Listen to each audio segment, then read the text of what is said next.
Hi, third graders. So I'm going to be reading the rest of chapter 4 to you from Charlotte's Web. So I'd like you to have your Charlotte's Web books out. We're in chapter 4 and we're actually on page 27. I'm going to share my screen. So I'd like you to open your books up to page 27 also, just like we always do. Let's get this to come in. That's very blurry. Let's try again. There we go. All right, so I'm on page 27. Let's zoom in.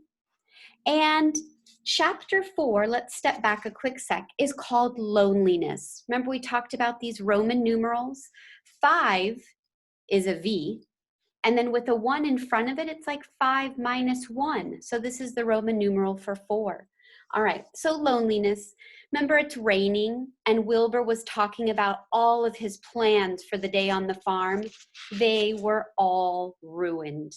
So please follow along. Here we are, page 27. I'm going to read the rest of the chapter.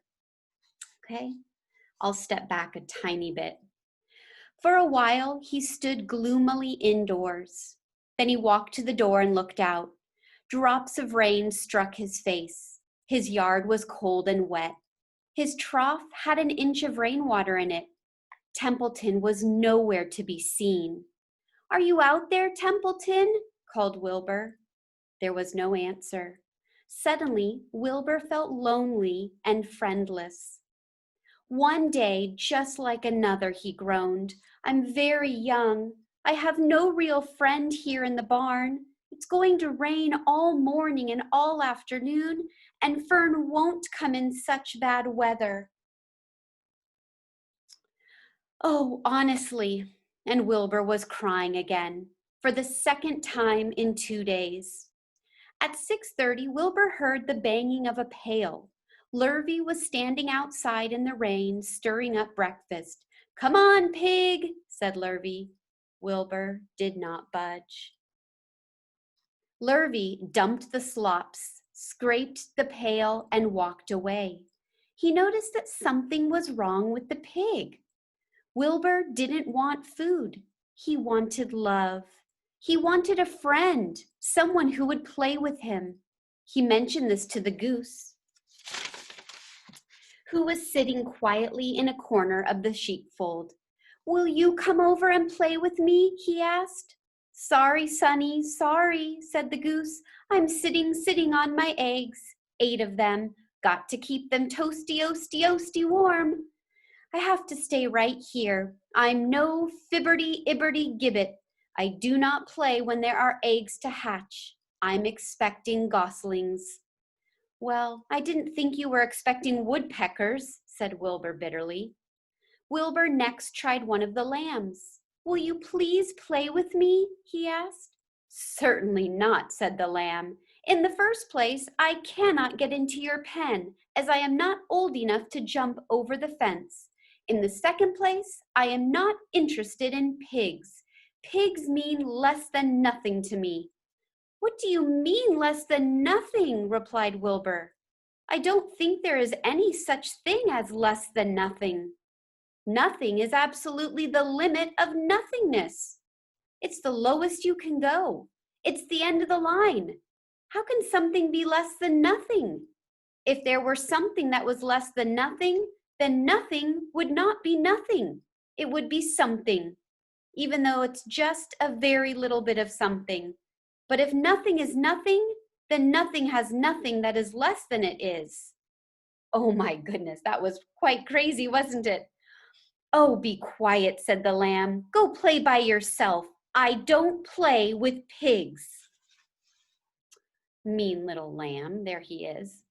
Sadly, Wilbur lay down and listened to the rain. Soon he saw the rat climbing down a slanting board that he used as a stairway. "Will you play with me, Templeton?" asked Wilbur. So here you can see there's Wilbur. Here's the lamb. I don't see Templeton yet. "Play?" said Templeton, twirling his whiskers. "Play? I hardly know the meaning of the word." "Well," said Wilbur, "it means to have fun, to frolic, to run and skip and make merry." I never do those things if I can avoid them, replied the rat sourly. I prefer to spend my time eating, gnawing, spying, and hiding. I am a glutton, but not a merrymaker. Right now, I am on my way to your trough to eat your breakfast, since you haven't got sense enough to eat it yourself. And Templeton, the rat, crept stealthily along the wall and disappeared into a private tunnel that he had dug between the door and the trough in Wilbur's yard. Templeton was a crafty rat, and he had things pretty much his own way. The tunnel was an example of his skill and cunning. The tunnel enabled him to get from the barn to his hiding place under the pig trough without coming out into the open. He had tunnels and runways all over Mr. Zuckerman's farm and could get from one place to another without being seen. Usually he slept during the daytime and was abroad only after dark. Wilbur watched him disappear into his tunnel. In a moment, he saw the rat's sharp nose poking out from underneath the wooden trough.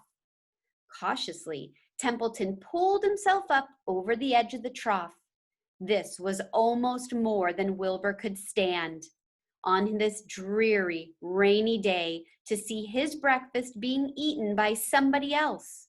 He knew Templeton was getting soaked out there in the pouring rain, but even that didn't comfort him. Friendless, dejected, and hungry, he threw himself down in the manure and sobbed. Late that afternoon, Lurvy went to Mr. Zuckerman. I think there's something wrong with that pig of yours. He hasn't touched his food. Oh, look at poor Wilbur. Give him 2 spoonfuls of sulfur and a little molasses, said Mr. Zuckerman. Wilbur couldn't believe what was happening to him when Lurvy caught him and forced the medicine down his throat. This was certainly the worst day of his life. He didn't know whether he could endure the awful loneliness anymore. Darkness settled over everything. Soon there were only shadows and the noises of the sheep chewing their cuds and occasionally the rattle of a cow chain up overhead. You can imagine Wilbur's surprise when out of the darkness came a small voice he had never heard before. It sounded rather thin but pleasant. Do you want a friend, Wilbur? It said. I'll be a friend to you. I've watched you all day and I like you. But I can't see you, said Wilbur, jumping to his feet. Where are you? And who are you? I'm right up here, said the voice. Go to sleep. You'll see me in the morning. And chapter 5 is where we're going to stop, but it's called Charlotte. So you can make some predictions about what and who that voice is. So exciting. All right, 3rd graders, we will continue Charlotte's Web together during our language arts time. All right, see you later. I'm going to stop sharing this.